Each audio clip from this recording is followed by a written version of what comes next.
আজ আপনাদের যে ঘটনা বলতে চলেছি, এইরকম ঘটনা এর আগেও একবার ঘটেছিল, কিন্তু এইবারের ঘটনাটা তাহলে বলি শুনুন।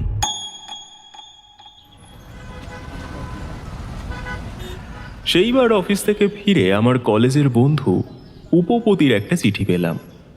উপপতি লিখছে,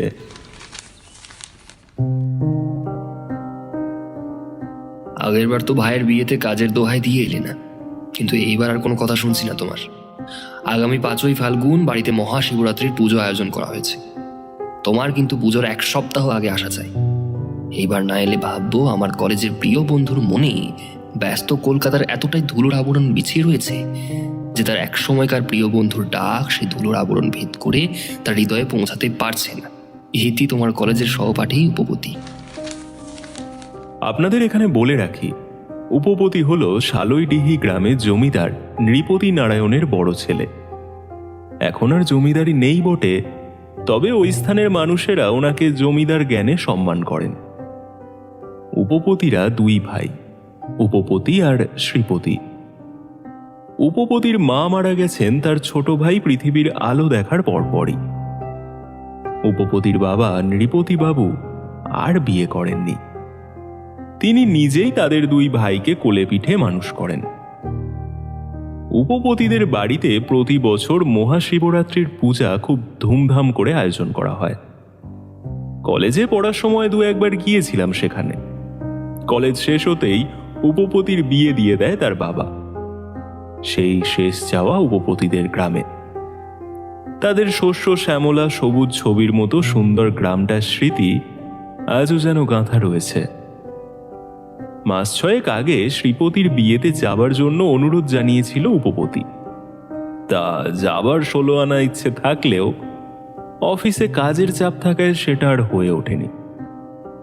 চিঠি পড়ে বুঝলাম, থমকে থাকা মেঘলা বিকেলের মতো পুরনো বন্ধুর মনে অভিমান জমেছে। এবার আর না গেলেই নয়। কলেজের অনেকগুলো দিন একসঙ্গে কাটিয়েছি, তাই হয়তো তার এই ডাক আর অমান্য করে থাকতে পারলাম না। কোনো কথা না ভেবে অফিসে ছুটির দরখাস্ত লিখতে বসলাম। ছুটি পেতে কোনো সমস্যা হলো না। গোছগাছ শুরু করে দিলাম।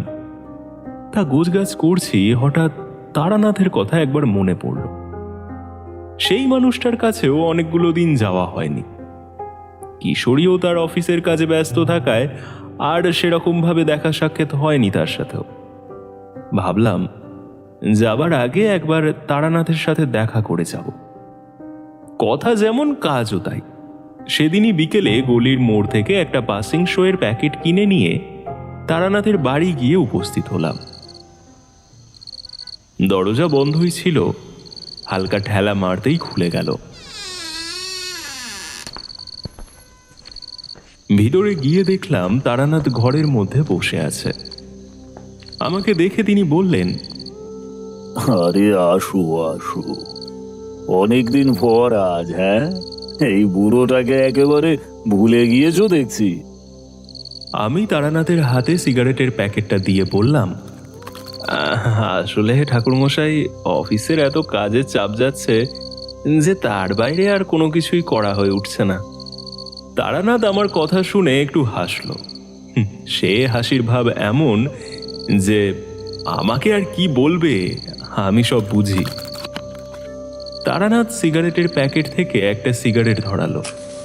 আমি তাকে বললাম, আচ্ছা ঠাকুরমশাই, ভাবছি অফিস থেকে কয়েকদিনের ছুটি নেব।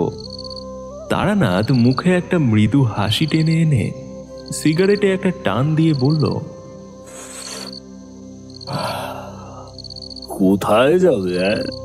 শালইডিহি গ্রাম? আমার যতদূর মনে পড়ছে এখানে এসে থেকে তাকে এই ব্যাপারে কোনো কথাই বলিনি। তবু যে কি করে তাকে এই কথাটাই জিজ্ঞাসা করতে যাচ্ছিলাম, সে আমাকে থামিয়ে দিয়ে বলল, তোমাদের তো আগেই বলেছি, ও আমি ঠিক জানতে পারি, কিন্তু কি করে যে জানলাম সে আমি নিজেও জানি নে। আমায় জিজ্ঞাসা করলেও বলতে পারবো না। ছাড়ো, কবে যাচ্ছ? গত পরশু। চিন্তা করো না, নির্ভয়ে যাত্রা করো। আমি আকাশকুসুম ভেবেও বুঝলাম না যে চিন্তাটা কিসের আর ভয়টাই বা কিসের। সেদিনকার মতো উঠে পড়লাম। কিন্তু হায়, তখনও যদি জানতে পারতাম যে ভবিষ্যতে আমি কি ভয়ানক অভিজ্ঞতার সম্মুখীন হতে চলেছি।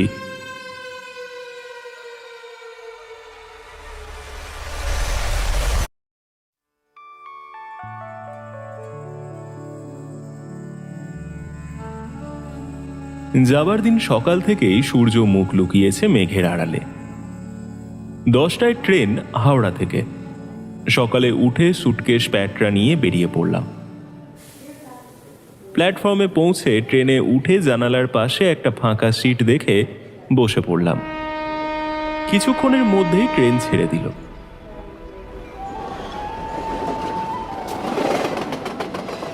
ট্রেন বেশ কিছু দূর যাওয়ার পর জানালা দিয়ে নরম বাতাস চোখে মুখে এসে লাগতেই আরামে দু চোখ বুজে এলো। কখন ঘুমিয়ে পড়েছিলাম বুঝতে পারিনি। হঠাৎ চোখে মুখে বৃষ্টির ফোঁটা এসে লাগতেই চটকা ভেঙে গেল। কখন জানি ধোঁয়াটে রঙা মেঘলা আকাশ ভেদ করে এই বসুন্ধরাকে রাঙিয়ে দিতে শুরু হয়েছে অকাল বর্ষণ। জানালার বাইরে ধূসর বর্ণের বৃষ্টিমাখা প্রকৃতিকে দেখে মনে হলো যেন একপাল ময়ূর বৃষ্টির জলে তাদের গা ভিজিয়ে বিশাল পেখম মেলে নেচে উঠছে মনের আনন্দে। এ বর্ষণ যেন এই প্রকৃতির মাঝে জমে থাকা হাজারো কলঙ্ক, হাজারো পাপ ধুয়ে মুছে এই প্রকৃতিকে ফিরিয়ে দিতে এসেছে তার হারিয়ে যাওয়ার রূপটা। ট্রেন প্ল্যাটফর্মে এসে থামতে প্ল্যাটফর্মের মধ্যে জমিদার বাড়ি থেকে আসা গরুর গাড়ি খুঁজে নিয়ে তাতে চেপে বসতে বেশি সমস্যা হলো না, কারণ সেই গরুর গাড়ির সাথে এসে হাজির স্বয়ং উপপতি। পুরনো বন্ধুকে দেখে খুশির স্রোত জেগেছিল, সেটা অনুভব করছিলাম। গরুর গাড়ি যখন হেলতে দুলতে গ্রামের রাস্তায় এসে পড়ল, বৃষ্টিতে ভেজা রাঙা মাটির সোদা গন্ধে আর গ্রামের দৃশ্য দেখে একই সাথে মন আর শরীরের ক্লান্তি কোথায় যেন লুকিয়ে পড়ল। দেখলাম রাস্তার ডান পাশ দিয়ে সাপের মতো এঁকে বেঁকে ছুটে গেছে চন্দ্রক্রস বিল, আর বাম পাশে সবুজ ধানের ক্ষেত। অনেককাল আগে দেখে যাওয়া রাস্তার ধারে ধারে দাঁড়িয়ে থাকা বুড়ো তাল আর খেজুরের শাড়িগুলো যেন আরো একটু বুড়ো হয়েছে। কোথা থেকে যেন একপাল লক্ষ্মী ছাড়া ছেলের দল এসে ঝাঁপিয়ে পড়ল চন্দ্রক্রুশের জলে। দূরে চন্দ্রক্রুশের জলে পদ্মপাতার বুক চিরে একটা নৌকা চন্দ্রক্রুশকে পার করছে ধীর স্থির গতিতে। মাঠের দিক থেকে এক চাষি ভেজা মাটির গন্ধে সারাদিন ফসল ফলিয়ে তার ছোট্ট ছেলেটির হাত ধরে বৃষ্টি ভেজা ঘাস মারিয়ে ফিরছে তার ছোট্ট কুঠিরে। বোধহয় তার স্ত্রী তৈরি মাটির হাঁড়ির ধোঁয়া ওঠা গরম ভাতের স্বাদ নিতে। আর সেই ঘর ফেরতা ছোট্ট ছেলেটি তার কল্পনাপ্রবণ মনে অবিরাম বকে চলেছে তার ক্লান্ত বাবার হাত ধরে। দূরে গ্রামের আঁকামাকা পথটার ধারে কৃষ্ণচূড়া গাছটার নিচে একপাল গরু ছাগলের ভিড়ে একটা রাখাল ছেলে মনের আনন্দে বাজিয়ে চলেছে তার প্রিয় বাঁশিটি। সে বাঁশির সুর শুনে মনে হচ্ছে এই পৃথিবীতে বুঝি তার চেয়ে সুখী আর কেউ নেই। এই গ্রামের দৃশ্য দেখলে মনে হয় প্রকৃতি যেন অনেক যত্ন নিয়ে এই গ্রামের উপর তার তুলির আঁচড়টা কেটে দিয়েছে। জমিদার বাড়ি যখন গিয়ে পৌঁছালাম তখন প্রায় দুপুর হয়ে গিয়েছে। জমিদার বাড়িতে গিয়ে প্রথম দেখা হলো নগেন্দ্রর সাথে। নগেন্দ্রর কথা আপনাদের বলা হয়নি। নগেন্দ্র ছোট থেকেই জমিদার বাড়িতেই থাকে। নগেন্দ্র যখন খুব ছোট কি এক অসুখে বাবা মা দুজনেই মারা যায়। নগেন্দ্রর বাবা ছিলেন জমিদার বাবুর খুব কাছের বন্ধু, তাই তিনি নগেন্দ্রকে নিজের কাছে নিয়ে এসে রাখেন। আমি তাকে জিজ্ঞাসা করলাম, কিরে নগেন্দ্র, কেমন আছিস? সে আমার কথার কোনো উত্তর তো দিলই না। আমার কথা সে যেন শুনতেই পায়নি, এমনই ভাব করে ফুলবাগানের দিকে চলে গেল। ওর ব্যবহারে কিছু মনে করিস না রে, ও এখন যেন কেমন একটা হয়ে গিয়েছে। কারোর সাথে ভালো করে কথা বলে না, আবার কেউ কথা বললে কথার উত্তর দেয় না। কোথায় যেন সারাদিন ঘুরে ঘুরে বেড়ায়। ছাড় ওইসব কথা ছাড়, ভিতরে চল, আগে যা, গিয়ে বাবার সাথে দেখা কর। যা। আমরা গিয়ে ঢুকলাম নৃপতি জেঠুর ঘরে। গিয়ে দেখলাম তিনি চেয়ারে বসে আছেন। আমি গিয়ে প্রণাম করে বসলাম পাশে। সব কুশল তো? হ্যাঁ, আপনার শরীর ভালো তো? দিনকাল গিয়ে একালে ঠেকেছি, আর শরীর। আমাদের কথাবার্তার মধ্যে দুজন মহিলা জল মিষ্টির প্লেট নিয়ে ঘরে এসে ঢুকল। একজন চেনা, ইনি হলেন উপপতির স্ত্রী কমলা, আর অন্যটা অনুমান করলাম শ্রীপতির স্ত্রী। উপপতির স্ত্রীর কথায় আমার ধারণাটা সঠিক প্রমাণ হলো। তিনি বললেন, আমাদের ছোট বউ জোনাকি। আমি একটু হেসে নমস্কার জানালাম, সেও প্রতি নমস্কার জানালো। এরপর তারা ঘর থেকে বেরিয়ে গেল। আমি একটু জল মিষ্টি মুখে দিয়ে উঠে পড়লাম। অতিথিশালা গিয়ে ঘরে ঢুকে ব্যাগপত্র রেখে ভাবলাম একবার শ্রীপতির সাথে দেখা করাটা জরুরি। অতিথিশালায় আসার সময় উপপতির থেকে জেনেছিলাম শ্রীপতি অতিথিশালায় কোন একটা ঘরে রয়েছে। আমার স্বাভাবিকভাবেই মনে প্রশ্ন জেগেছিল, স্বামী স্ত্রীর মধ্যে মনোমালিন্য চলছে।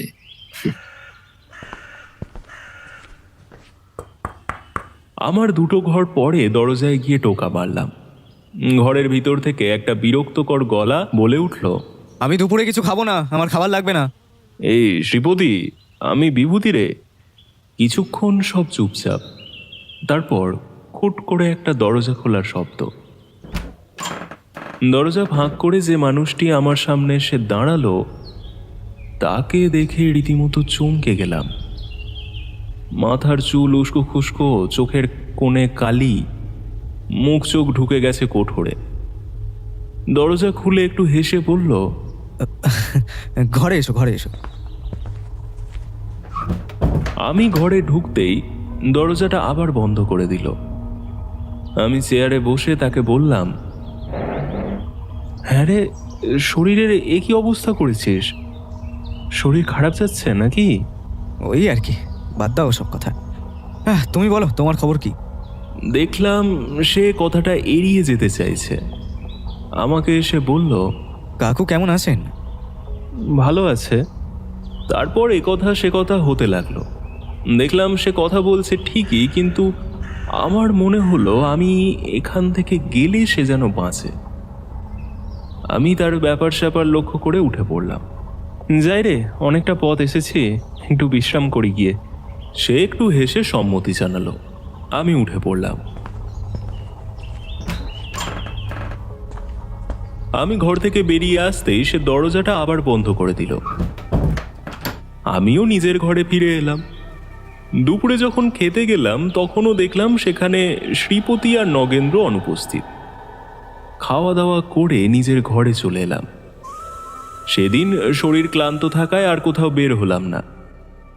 পরদিন বিকালে উপপতিকে সাথে নিয়ে ঘুরতে বের হলাম গ্রামের মেঠো পথ ধরে।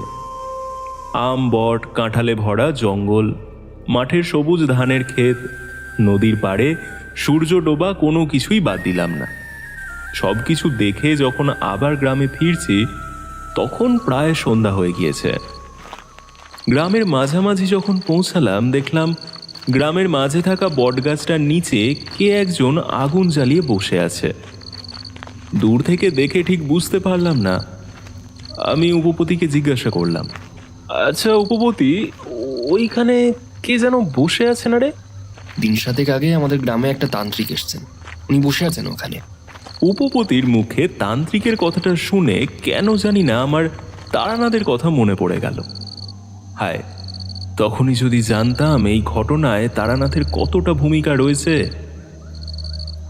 আমরা সন্ধ্যা নাগাদ জমিদার বাড়ি ফিরে এলাম। রাতে খাওয়া দাওয়া শেষ করে ঘরে এসে ভাবলাম যাই, বাইরে থেকে গিয়ে একটা সিগারেট খেয়ে আসি। এই ভেবে চন্দ্রক্রুশ বিলের কাছে এসে দাঁড়ালাম। সেখানে গিয়ে দাঁড়াতে এক অদ্ভুত আনন্দে আমার মনটা ভীষণ ভালো হয়ে গেল। দেখলাম পূর্ণিমার গোল থালার মতো চাঁদ তার কলঙ্কে ভরা মুখটা নিয়ে যেন তাকিয়ে আছে আমারই দিকে। তার উজ্জ্বল আলোয় দূরের বুড়ো অসত্য গাছটা কি এক ভীষণ দায়িত্ব নিয়ে এই বিশাল প্রকৃতির মাঝে মাথা উঁচিয়ে দাঁড়িয়ে রয়েছে। আশেপাশে জঙ্গলে থেকে জোনাকির দল তাদের ওইটুকু আলোয় কি করে জানি না নিজেদের উড়ে বেড়ানোর পথ নিশ্চিত করে মনের আনন্দে উড়ে বেড়াচ্ছে। চাঁদের মায়া ফাল্গুনের ঝিরিঝিরি বাতাসে চন্দ্রক্রুশের জল নিজের বুকে ঢেউয়ের আঁকি উঁকি খেলছে। ভুবন ভোলানো এই সৌন্দর্যের মাঝে দাঁড়িয়ে আমার মনে হলো মানুষ অযথাই পার্থিব বস্তুর পিছনে মিছেই ছুটে মরে। দিক না তারা কাটিয়ে সারাটা জীবন এই জ্যোৎস্নামাখা শিশির ভেজা প্রকৃতির মাঝে, তাতে কার কি এসে যায়। নিজের অজান্তে মনের গভীর থেকে একটা দীর্ঘশ্বাস বেরিয়ে এলো। বুঝলাম মনটা বৈরাগ্য পরিপূর্ণ হয়ে রয়েছে। মনে মনে বললাম, তারানাথ এই জন্য হয়তো গ্রামকে এত ভালোবাসে। সিগারেট শেষ করে ঘরে এসে শুয়ে পড়লাম।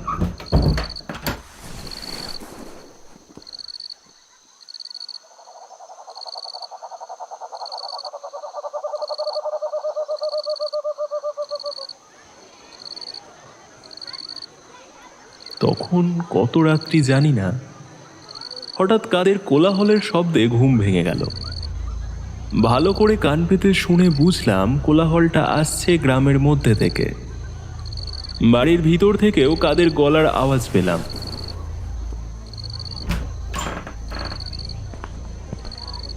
বাইরে বেরিয়ে দেখি নৃপতি জেঠু ও উপপতি বাইরে বেরিয়ে এসেছে। নৃপতি জেঠু তাদের চাকর রামুকে বলছেন লণ্ঠন আনার কথা। আমি উপপতিকে উদ্দেশ্য করে বললাম, গ্রামের লোকের কোলাহল না? হ্যাঁ, কিন্তু এত রাতে গ্রামের লোকেরা এত কোলাহল করছে কেন? মনে হয় কিছু একটা ঘটেছে গ্রামে। ব্যাপার কি জানার খুব কৌতূহল হচ্ছিল, তাই রামু কাকা লণ্ঠন নিয়ে আসতে আমিও গেলাম ওদের সাথে। বেরিয়ে দেখি সেই যেখানে গ্রামের তান্ত্রিককে সন্ধ্যায় বসে থাকতে দেখেছিলাম বটতলার নিচে, কোলাহলটা আসছে সেখান থেকে। সেদিকেই পা বাড়ালাম। সেখানে গিয়ে দেখি গ্রামের প্রায় সব লোক সেখানে উপস্থিত রয়েছে। তারা একজোট হয়ে সেই তান্ত্রিককে ঘিরে দাঁড়িয়ে আছে। আমাদের দেখে সবাই সরে দাঁড়ালো। আমরা গিয়ে দেখলাম একটা লোক তান্ত্রিকের কাছে হাত জোর করে উবু হয়ে বসে আছে। তান্ত্রিক দেখলাম যেন কিছু একটা চিন্তা করছেন। একটুক্ষণ পর লোকটিকে বলল, কোনো চিন্তা নেই, কোনো চিন্তা নেই, তুই যা যা গিয়ে তোর বউয়ের ব্যবহৃত কিছু একটা জিনিস নিয়ে আয়, বুঝলি, নিয়ে আয়। এই শুনে সেই লোকটি এক ছুটে সেখান থেকে বেরিয়ে গেল। কিছুক্ষণের মধ্যেই সে হাতে করে একটা কাপড় নিয়ে ফিরল।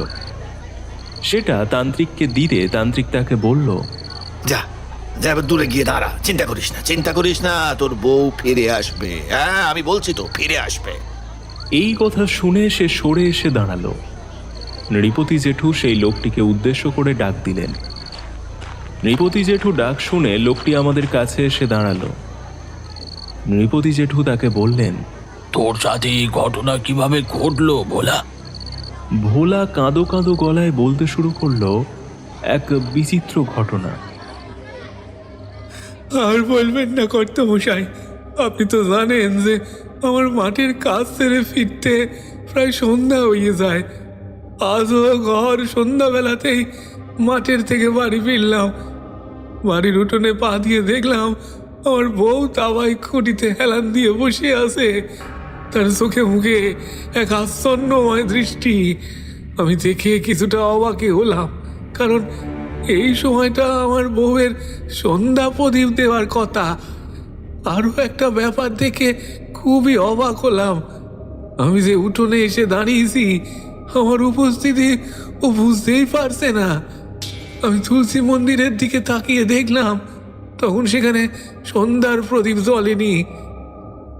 আমি আমার বউয়ের কাছে গিয়ে তাকে ডাকলাম, সে কোনো সাড়া দিল না। 2-3 বার ডাকার পরও যখন সে সাড়া দিল না, তখন আমি তার কাছে গিয়ে তার দুটো কাঁধ ধরে ঝাঁকুনি দিলাম। সে ধরপড় করে উঠে দাঁড়ালো। আমাকে দেখে সে বলল, হ্যাঁ, তুমি কখন এলে? আমি তার এই কথার কোনো উত্তর না দিয়ে তাকে বললাম, এই এতখানি সন্ধে হয়ে গেল, তুমি এখনো সন্ধে দেখাওনি কেন?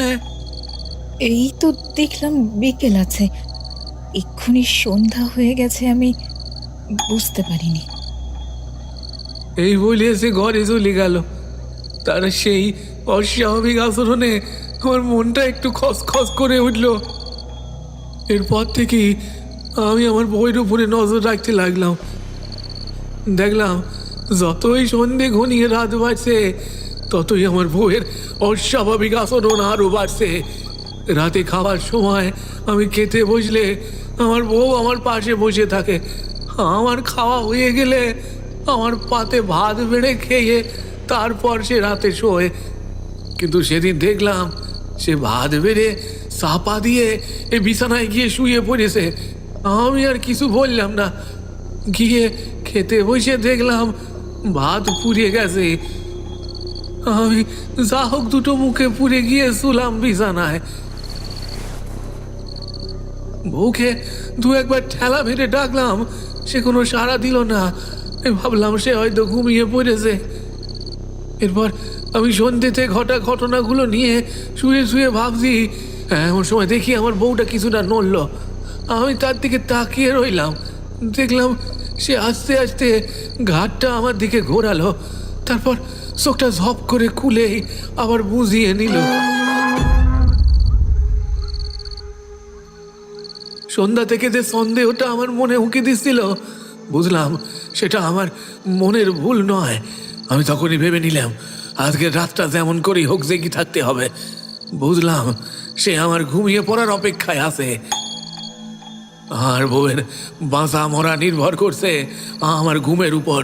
কারণ এর আগে গ্রামের যেসব মেয়ে মানুষগুলো মারা গেছে, তারা আগের দিন রাতে ঠিক এই রকম আচরণ করেছে। এই পরক্ষণে মনে পড়ল, এই সারাদিন খাটাখাটনির শরীর, এই নিয়ে কি সারা রাত জেগে থাকতে পারবো?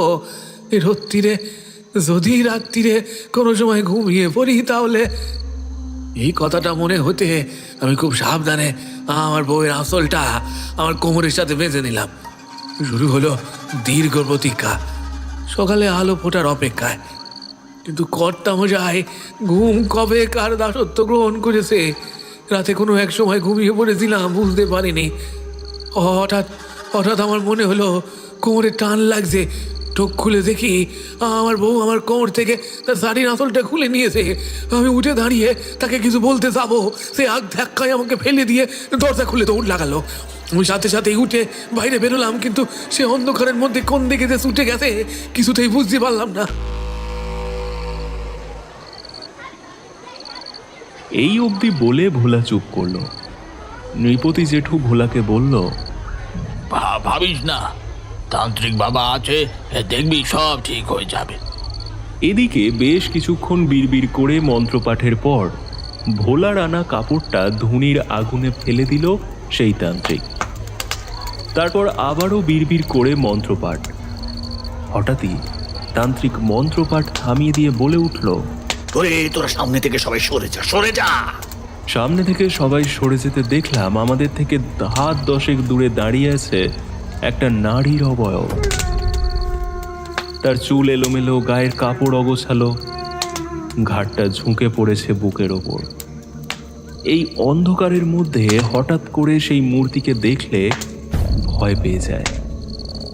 তান্ত্রিক উঠে গিয়ে তার ঘটি থেকে একটু জল নিয়ে বিড়বিড় করে সেই বউটির গায়ে ছুঁড়ে দিল।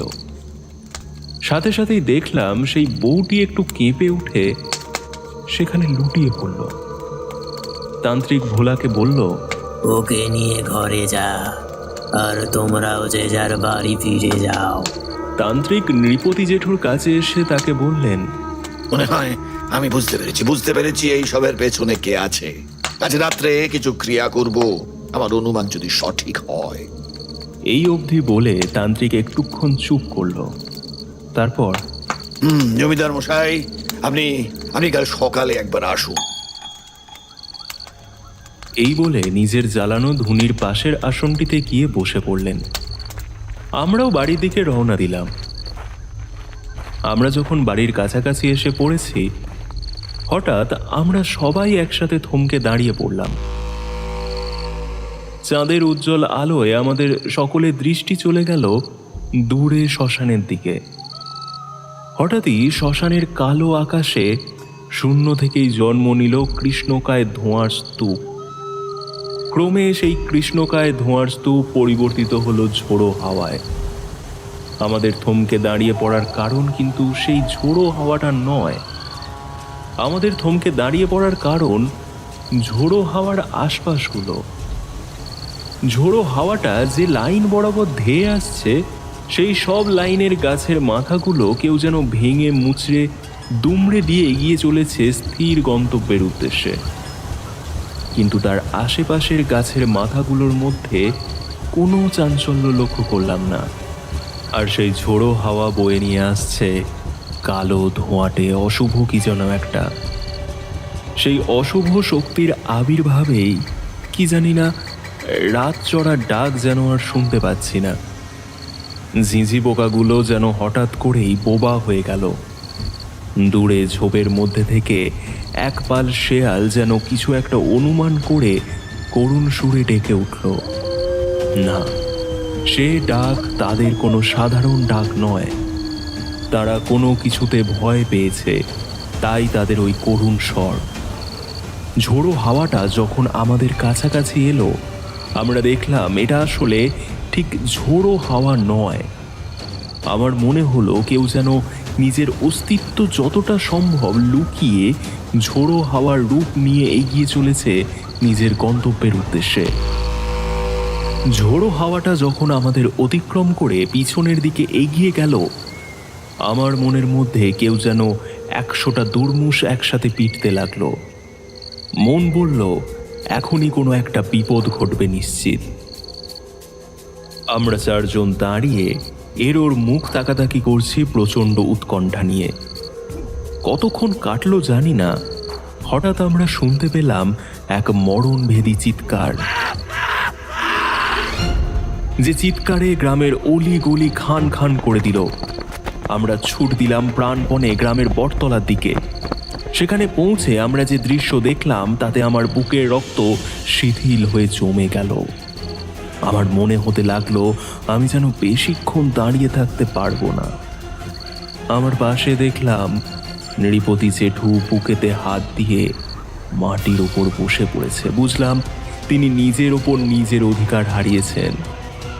আমরা দেখলাম যে তান্ত্রিকের সাথে আমরা কিছুক্ষণ আগেও কথা বলে গিয়েছিলাম, সেই তান্ত্রিকের মাথাটা কেউ বা কারা মুচড়ে পিছন দিকে ঘুরিয়ে দিয়েছে।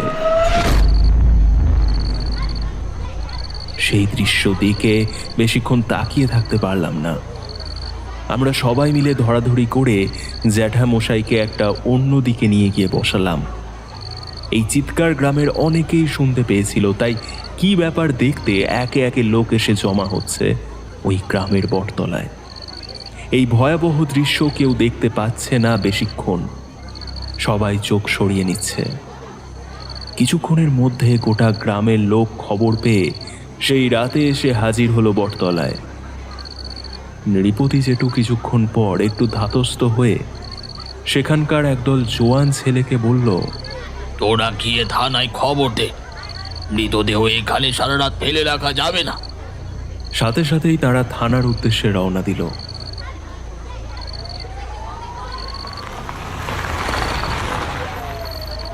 দারোগা ইউসুফ সব শুনে বলল, দেখুন জমিদার বাবু, আপনাকে আমি আগেই বলেছিলাম এইসবের মধ্যে কোনো অলৌকিক ব্যাপার নিশ্চয়ই আছে। আপনার কথা শুনেই তো আমার ছোট বৌমার গ্রাম থেকে এই দিনু তান্ত্রিককে নিয়ে এসেছিলাম, কিন্তু যেখানে তান্ত্রিকের মৃত্যু হলো সেখানে কে আর কি করবে? আচ্ছা জমিদার বাবু, এই দিনু তান্ত্রিক যে এখানে এতদিন ছিলেন, উনি কি কিছুই জানতে পারেননি? আপনাকে কোনোদিন কিছুই বলেননি? আজকেই উনি বলছিলেন এই সবের পেছনে কে আছে তিনি নাকি জানতে পেরেছেন। আমাকে সকালে আসতে বললেন। আমাদের ধারণাই তাহলে ঠিক। এইসবের পিছনে যে আছে সে বুঝতে পেরেছিল তাকে ধরতে পারে একমাত্র ওই তান্ত্রিক, তাই সে অলৌকিক শক্তি প্রয়োগ করে তান্ত্রিকের মৃত্যু ঘটিয়েছে। না হলে এই রকম ভাবে খুন কোনো মানুষই করতে পারে না। আমি অন্তত আমার দীর্ঘ পুলিশি জীবনে এই ধরনের খুন দেখিনি। আপনি এক কাজ করুন জমিদার বাবু, আপনি বরঞ্চ কোনো এক ভালো তান্ত্রিকের খোঁজ করুন, কারণ এই সমস্যার সমাধান কোনো বড় মাপের তান্ত্রিকই করতে পারে। আমি লাশটা নিয়ে যাচ্ছি, আপনি আপনার ছোট বৌমার বাপের বাড়ির ঠিকানাটা দিন। আমাদের কাজ মিটে গেলে লাশ সেখানে পাঠিয়ে দেওয়ার ব্যবস্থা করব।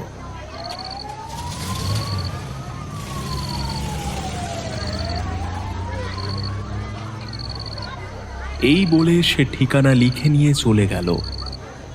আমরা আর কি করি, আমরাও বাড়ির দিকে পা বাড়ালাম। বাড়ি যখন পৌঁছালাম তখন প্রায় ভোর হয়ে গিয়েছে। আমরা বাড়িতে এসে জ্যাঠামশাইকে আগে শুইয়ে দিলাম, কেননা ওনার উপর দিয়ে যা গিয়েছে। তারপর আমরা বৈঠক ঘরে এসে বসলাম। আমি উপপতিকে বললাম, উপপতি, এবার পুরোটা আমাকে খুলে বল তো, এত রহস্য আমি আর নিতে পারছি না। কিছুটা তো দেখে এলি, আর বাকিটা আমি বলছি শোন। আজ থেকে প্রায় ওই মাস 5 আগের কথা, এক সকালের কথা। আমাদের গ্রামের কিছু অল্পবয়স্ক ছেলেরা নদীতে গেছিল মাছ ধরতে। গিয়ে তারা প্রথমে আবিষ্কার করে এক মেয়ে মানুষের উলঙ্গ মৃতদেহ। খবর পেয়ে যায়, সেখানে পুলিশকেও খবর দেওয়া হয়। যথারীতি পুলিশ সেখানে এসে উপস্থিত হয়। মৃতদেহ পুলিশের পরীক্ষায় জানা যায় কেউ তার সাথে যৌন মিলন করে তাকে খুন করে সেখানে ফেলে রেখে যায়। সাধারণভাবেই সবার সন্দেহ ওই বউটির স্বামীর ওপরে যায়। পুলিশ তাকে নিয়ে গিয়ে হাজতে পুড়ে দেয়। কিন্তু বিপত্তিটা ঘটল দিন 7 পর, যখন একই ঘটনা আবারও ঘটল। সেবার মৃতদেহটা পাওয়া গেল গ্রামের শ্মশানে। সেই থেকেই একই ঘটনা ঘটেই চলেছে। সকালে চা খেয়ে চন্দ্রক্রুশের কাছে গিয়ে দাঁড়ালাম। দেখি নগেন্দ্র সেখানে রয়েছে। সে চন্দ্রক্রুশ বিলের দিকে এক দৃষ্টিতে তাকিয়ে রয়েছে। এই নিয়ে তাকে দুবার দেখলাম। যেদিন এসেছিলাম সেদিন দেখেছিলাম, আর আজ দেখলাম। কোথায় থাকে সে? এই যে এত বড় একটা ঘটনা ঘটে গেল গ্রামে, সেটা সে কি জানে? সে আমাকে দেখে সেখান থেকে চলে গেল। দুপুরে খাওয়া দাওয়ার পরে আমি উপপতি আর জ্যাঠামশাই বৈঠক ঘরে বসে এই সব নিয়েই কথাবার্তা বলছি। এমন সময় রামু কাকা এসে বললেন, আগে কর্তা মশাই, একটা লোক আপনার সাথে দেখা করতে এসেছে। কে বল, আমি এখন ব্যস্ত আছি, দেখা করা যাবে না। বলেছিলাম বাবু, সে বলছে এতদিন ধরে গ্রামে যে সব ঘটনা ঘটছে সে নাকি সব জানে। কাল রাতেও কি ঘটেছে সে নাকি সেটাও জানে। আর এই ব্যাপারে সাহায্য করতেই সে নাকি এখানে এসেছে। আমরা সকলেই অবাক হলাম। নৃপতি জেঠু রামু কাকাকে বললেন, সে কোথায়? গেটের বাইরে দাঁড়িয়ে আছে। নৃপতি জেঠু হন্তদন্ত হয়ে বাইরে বেরিয়ে গেলেন। আমরাও পিছন পিছন গেলাম। বাড়ির মূল ফটকের কাছে গিয়ে আমি থমকে দাঁড়িয়ে পড়লাম, কারণ যেই লোকটি দরজার বাইরে এসে দাঁড়িয়েছে তাকে আমি চিনি। সে তারানাথের গল্পেই হোক বা আমার দেখা। জ্যাঠামশাই তাকে প্রশ্ন করছেন, আপনি কে, আর এই সব ব্যাপারে আপনি জানলেন কিভাবে? ও আমি ঠিক জানতে পারি। আর আমার কথাই যদি বলেন, ধরে নিন না আমি একজন প্রতীক। জ্যাঠামশাই তার কথার কিছু মাথামুন্ডু বুঝতে না পেরে তাকে ভেতরে আসার জন্য অনুরোধ জানালো। সে কিন্তু ভেতরে এলো না। আজ নয়, সে হবে আর একদিন। আজ একটু তাড়া আছে।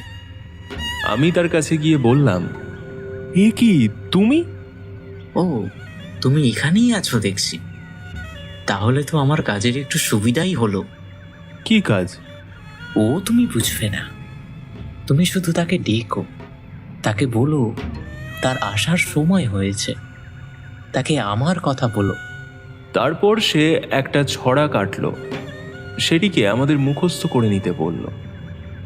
সব শেষে সে বলল, জানো তো, সাপুড়ে যতই সাপের খেলা দেখাক, সাপুড়ের মৃত্যু কিন্তু সেই সাপের হাতেই হয়। এই বলে সে সেখান থেকে চলে গেল। সে যে ছড়াটা বলে গেল সেটা খানিকটা এই রকম: আসবে সে চাঁদনি রাতে, সাথে করে আনবে তাকে, যাকে করো বলির পূজা তার সখীর একজনাকে, হোক না সে যতই ভয়ঙ্করী, আছে যেন 11 কোটি, তারপর সেই সর্বনাশী হবে আরো ভয়ঙ্করী। তখন তুমি ডেকো তাকে, তার দেখানো তারই ফাঁদে, তারপরেতে ডেকো তুমি চন্দ্রক্রুশে সেই দেবীকে, মায়ার জালে পড়বে সে মধুর রাতে চন্দ্রক্রুশে। বৈঠক ঘরে ফিরে এলাম। জ্যাঠামশাই আমাকে বললেন, তুমি কি লোকটিকে চেনো? ওই একটু। কি সব বলে গেলেন? ভয়ঙ্করী, সর্বনাশী। ও আমাদের বোঝার কথা নয়, ও যে বোঝার সে বুঝবে। আপনি আর এই নিয়ে বেশি ভাববেন না। কাকে যেন একটা ডাকার কথা বলছিলেন? আছে একজন, আপনি ভাববেন না, সে এসে পড়বে শিগগিরই। এই বলে আমি উঠে পড়লাম। কিন্তু একটা ব্যাপার, তারানাথের কাছে যতবার ওর কথা শুনেছি, একবারও শুনিনি যে ও কারোর বাড়ি গিয়ে তার বাড়িতে না ঢুকে সেখান থেকে ফিরে এসেছে।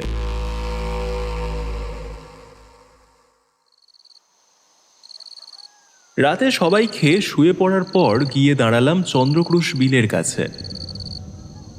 নারায়ণ বাড়ির ফুলের বাগান থেকে করবী, কনকলতা, পারিজাত, টগর প্রভৃতি ফুলের মিশ্র সুবাস মাঝে মাঝে নাকে এসে লাগছে। ফাল্গুনী পূর্ণিমার চাঁদের আলো থেকে থেকে ঝিলিক দিয়ে উঠছে চন্দ্রক্রুশের জলে। চাঁদের আলোয় কাছের নারকেল গাছের পাতা চিকচিক করে উঠছে। চোখ বুজে দুরু দুরু বুকে মনে মনে 3 বার মধুসুন্দরী দেবীর নাম উচ্চারণ করলাম। কিছুক্ষণ সব চুপচাপ। তারপর এক গুরু গম্ভীর গলা স্বরে চোখ খুলে তাকালাম। দেখলাম সে এসেছে। চন্দ্রক্রুশ বিলের ধার বরাবর দাঁড়িয়ে আছে। সমস্ত যুক্তি তর্কের ঊর্ধ্বে মধুসুন্দরী দেবীর নামের মহিমায় আবারও সেই সুদূর কলকাতা থেকে শালুইডিহি গাঁয়ের চন্দ্রক্রুশের বিলের ধারে এসে উপস্থিত হয়েছে তারানাথ জ্যোতিষী। সে আমাকে বলল, কি হে, ডাকলে যে বড়? ঠাকুরমশাই, তিনি এসেছিলেন। সে আসবে আমি জানতাম। তারপর তুমি বলো, কি ব্যাপার স্যাপার এখানকার? ব্যাপার তো ভালো নয় ঠাকুরমশাই। তারপর আমি বলতে শুরু করলাম। কোনো কিছুই বাদ দিলাম না। যা কিছু ঘটেছে সব, তান্ত্রিকের মৃত্যু, গ্রামের মেয়েদের মৃত্যু, অমর জীবনের ছড়া, সাপের হাতেই সাপুড়ের মৃত্যু, কিছুই বাদ দিলাম না। তারানাথ সব কিছু শুনে কিছুক্ষণ গম্ভীর থেকে তারপর বলল, ভেবো না, আমি আসছি। আচ্ছা, তোমার পেছনে ওটিকে? আমি পিছনের দিকে দেখলাম, দেখি কেউ কোথাও নেই। সামনের দিকে যখন আবার ফিরলাম, দেখলাম তারানাথ আর সেখানে নেই। মনে মনে একটু হাসলাম। ভাবলাম এই নিয়ে 2 বার। আমি ঘরে এসে শুয়ে পড়লাম।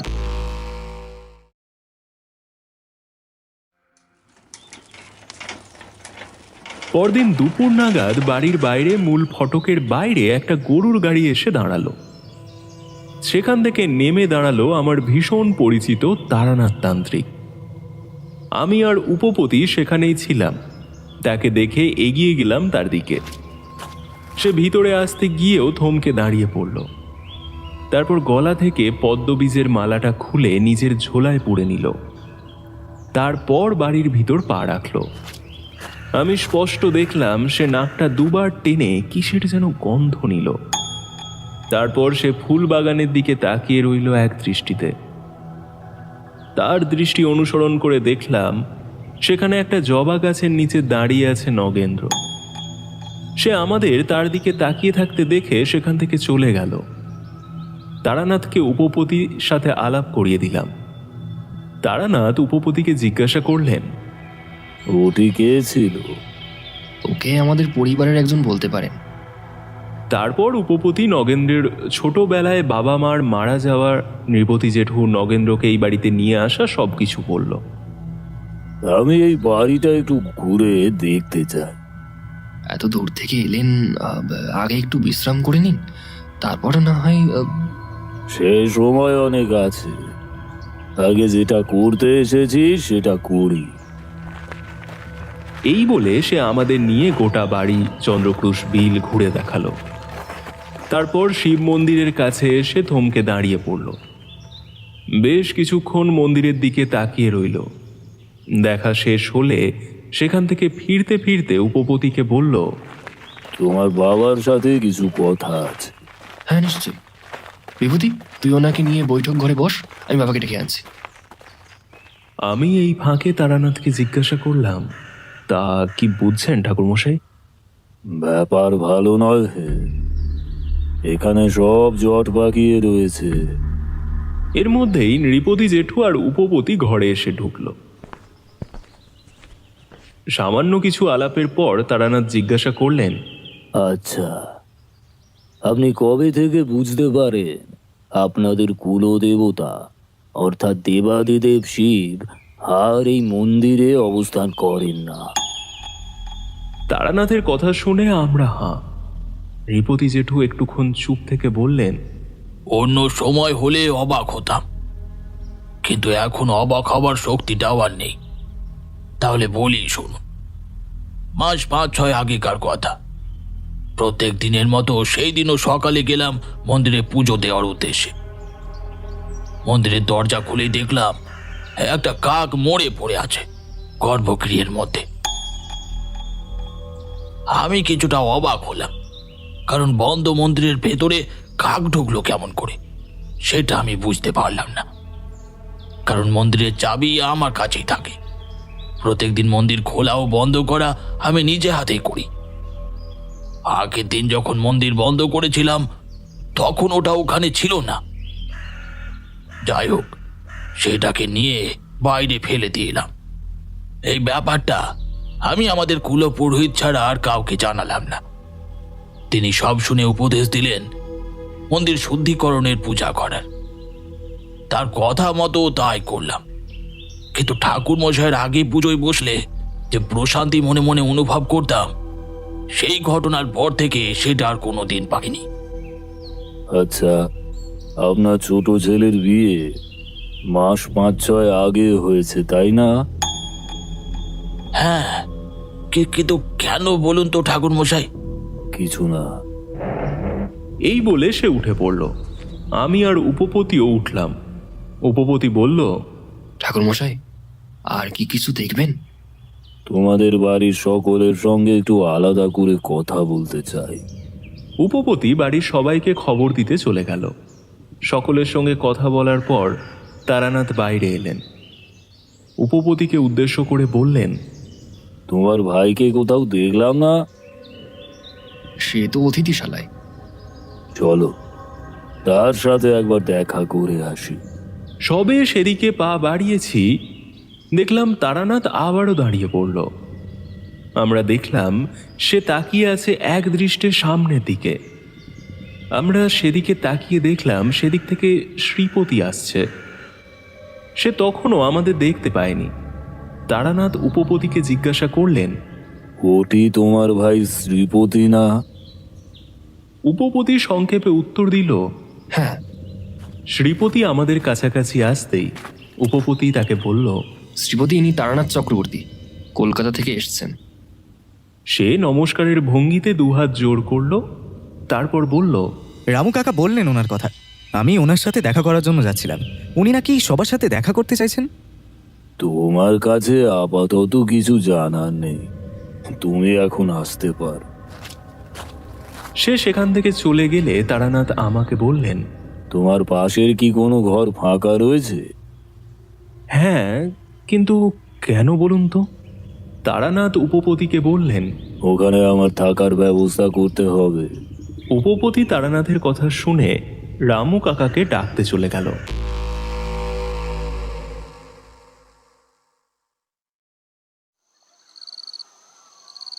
রাতে খাবার পর বিছানায় এসে শুলাম। তারানাথ আমার পাশের ঘরেই রয়েছেন। বিছানায় শুয়ে এই কথা সে কথা ভাবতে ভাবতে হঠাৎ একটা কথা আমার মনে পড়ে গেল। সেই দুপুরের সেই ঘটনার পর থেকে নগেন্দ্রকে আর একবারও দেখতে পাইনি।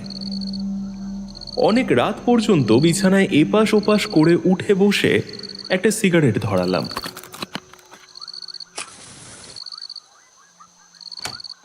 পাশের ঘরে একটা দরজা খোলার আওয়াজ কানে এলো। আমি তাড়াতাড়ি দরজা খুলে বাইরে বেরিয়ে দেখি তারানাথ বারান্দার সিঁড়ি দিয়ে ধীর পায়ে নিচে নামছে। আমি তাকে ডাকলাম। আমাকে দেখে সে বলল, কি ব্যাপার, ঘুমোওনি এখনো? দুদিন ধরে যা কিছু ঘটছে, ঘুম কি আর আসে? আপনিও তো ঘুমাননি দেখছি। নতুন জায়গা, তাই বোধহয় ঘুম আসছে না। চলো, মন্দিরে বসে গল্প করা যাবে। এই বলে সামনের দিকে পা বাড়িয়েছি, পেছনে খুট করে দরজা খোলার শব্দ পেলাম। আমরা পিছন ফিরে তাকালাম, দেখি শ্রীপতি দরজা খুলে বাইরে বেরিয়ে এসেছে। তারানাথ হেঁকে বললেন, এই, তোমারও কি ঘুম আসছে না? শ্রীপতি আমাদের কাছে এসে একটু হেসে বলল, আপনাদের অবস্থা তো দেখছি আমারই মতো। এসো এসো বাপু, এসো, একটু গল্প করা যাক।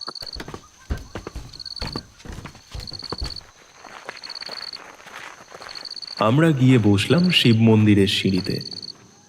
চারিদিকে ফুটফুটে চাঁদের আলোর হাট বসেছে। গল্প করতে বসলাম বটে, কিন্তু সবাই চুপ, কারোর মুখে কোনো কথা নেই। বেশ কিছুক্ষণ চুপ থাকার পর প্রথম নীরবতা ভেঙে কথা বলল তারানাথ। সে শ্রীপতিকে বলল, আচ্ছা শ্রীপতি, তোমার কি আমাকে কিছু বলার আছে? আমার আপনাকে কি বলার থাকতে পারে? এই ধরো, এমন একটা কিছু যেটা সবার কাছে বলা যায় না। শ্রীপতি একটুক্ষণ চুপ থেকে একটা দীর্ঘশ্বাস ফেলে বলল, আমার সেরম কোনো কিছুই বলার নেই। তাহলে তোমাকে পুরোটা খুলে বলি, মন দিয়ে শোনো। তুমি এতদিন ধরে যাকে সকলের কাছে লুকিয়ে রেখেছো বা এখনো লুকানোর চেষ্টা করছো, তার ব্যাপারে আমি সব কিছুই জানি। আর তার হাত থেকে নিস্তার পাওয়ার একটাই পথ। এই পর্যন্ত বলে একটুক্ষণ চুপ করল। তারপর আরও কিছু বলার উদ্দেশ্যে মুখ খুলতে যাচ্ছিল, তখনই দেখলাম বাড়ির ভিতর থেকে কে একজন লণ্ঠন হাতে এই দিকেই আসছে। কাছে আসতে চিনতে পারলাম ইনি হলেন শ্রীপতির স্ত্রী। সে আমাদের কাছে এসে শ্রীপতিকে উদ্দেশ্য করে বলল, তোমরা সব এখানে? তাহলে আমাকে কেন নগেন্দ্রনের ঘরে যেতে বললে? আমি তো হাঁ, দেখলাম শ্রীপতি অবাক। আমি কখন তোমাকে নগেন্দ্রর ঘরে যেতে বললাম? এই তো কিছুক্ষণ আগে তিনি গিয়ে বললে ঠাকুরমশাই নাকি কী সব বলবেন বলেছেন, নগেন্দ্রের ঘরে অপেক্ষা করছেন, তিনি আমাকে সেখানে ডেকেছেন। শ্রীপতি তাকে কিছু বলতে যাচ্ছিল, তারানাথ তাকে বাধা দিল, বলল, বৌমা, আজকে অনেক রাত হয়ে গিয়েছে, তুমি গিয়ে শুয়ে পড়ো। যা বলার কাল সকালে বলবো। আর হ্যাঁ, রাত্রে যদি কেউ ডাকে, তুমি খবরদার দরজা খুলবে না, সে যেই হোক না কেন। সে একটা অবাক ভাব নিয়ে সেখান থেকে চলে গেল। শ্রীপতি জিজ্ঞাসা করল, ঠাকুরমশাই, কি ব্যাপার? ব্যাপার খুব গুরুতর। বিপদ তোমাদের ঘাড়ের কাছে নিঃশ্বাস ফেলছে। তুমি যদি এখনই সব কথা খুলে না বলো, আমি কিন্তু কিছুই করতে পারবো না। কিছুক্ষণ চুপচাপ থাকার পর শ্রীপতি বলতে শুরু করলো,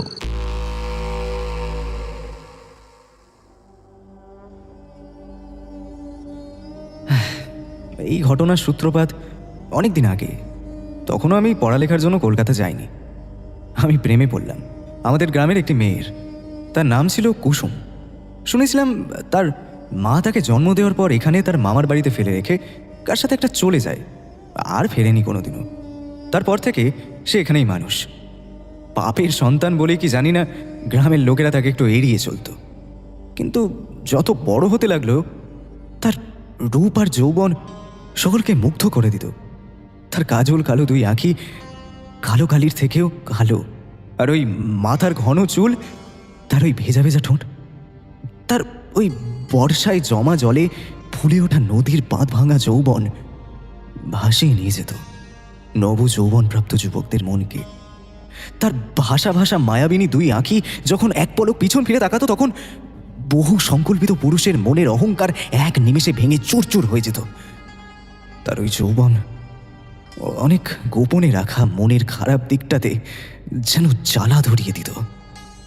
ওই চোখের দিকে তাকালে যেন মনের সমস্ত গোপন ভাব ধরা পড়ে যায়। তার ওই গোলাপি পাপড়ির মতো রূপ দেখে আমিও মুগ্ধ হয়েছিলাম। একদিন যখন সে বিকেল শেষে সাঁঝের বেলা মাটির কলসি নিয়ে জল নিতে গেল নদীর ঘাটে, আমিও গেলাম তার পিছু পিছু। সে জল নিয়ে ফেরার সময় জারুল গাছটা ধারি সমস্ত লজ্জা শরমের মাথা খেয়ে তাকে মনের কথা জানিয়েছিলাম। সে আমার কথা শুনে লজ্জা মাখা মুক্ত ঝরা হাসিটি হেসে হাত ছাড়িয়ে দৌড়ে পালিয়েছিল। তার ওই ভাবের ইঙ্গিত আমার সমস্ত ইন্দ্রিয়ই বুঝতে পেরেছিল। তবু যেন মনকে নিশ্চিন্ত করার জন্য পরদিন আবারও গিয়েছিলাম তার মনের ভাব বুঝতে।